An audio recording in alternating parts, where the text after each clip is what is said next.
നമസ്കാരം. തൃപ്പൂണിത്തുറ നിയമസഭാ തെരഞ്ഞെടുപ്പിൽ കോൺഗ്രസ് നേതാവ് കെ ബാബുവിന്റെ വിജയം കേരള ഹൈക്കോടതി ശരിവെച്ചു. എതിർ സ്ഥാനാർത്ഥി CPM സംസ്ഥാന സെക്രട്ടേറിയറ്റ് അംഗം M സ്വരാജ് നൽകിയ ഹർജി തള്ളിക്കൊണ്ടാണ് ഹൈക്കോടതി വിധി. വിധിയിൽ വളരെയേറെ സന്തോഷമുണ്ടെന്ന് കെ ബാബു പ്രതികരിച്ചു.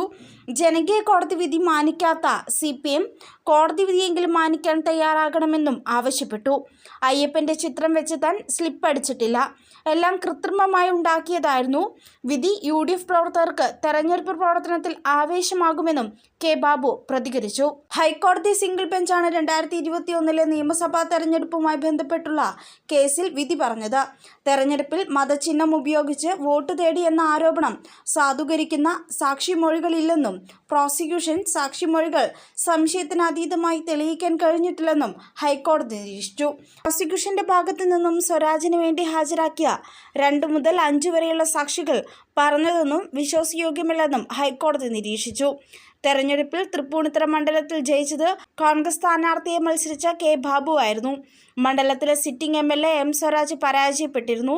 ശബരിമല സ്ത്രീ പ്രവേശന വിഷയം ഏറ്റവും അധികം ചർച്ചയായ മണ്ഡലങ്ങളിലൊന്നായിരുന്നു ഹിന്ദു വോട്ടുകളേറെയുള്ള തൃപ്പൂണിത്തുറ.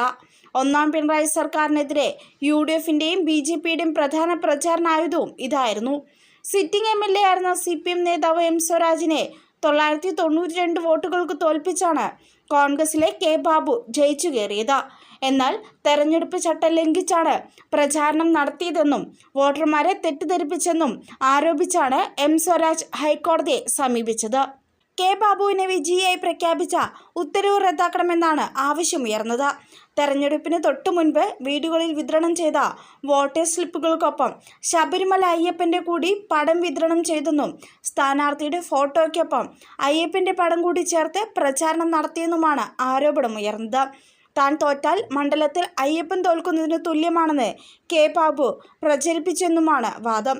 കെ ബാബുവിന്റെ ഫേസ്ബുക്ക് പേജിലെ തെളിവുകളും വീടുകളിൽ വിതരണം ചെയ്ത വോട്ടർ സ്ലിപ്പും തെളിവായി കോടതിയിൽ ഹാജരാക്കിയിരുന്നു. എന്നാൽ അയ്യപ്പന്റെ പേരിൽ വോട്ട് പിടിച്ചിട്ടില്ലെന്നും ഇക്കാര്യം നേരത്തെ പോലീസ് പരിശോധിച്ച് തള്ളിയതാണെന്നും കെ ബാബു വാദിച്ചിരുന്നു.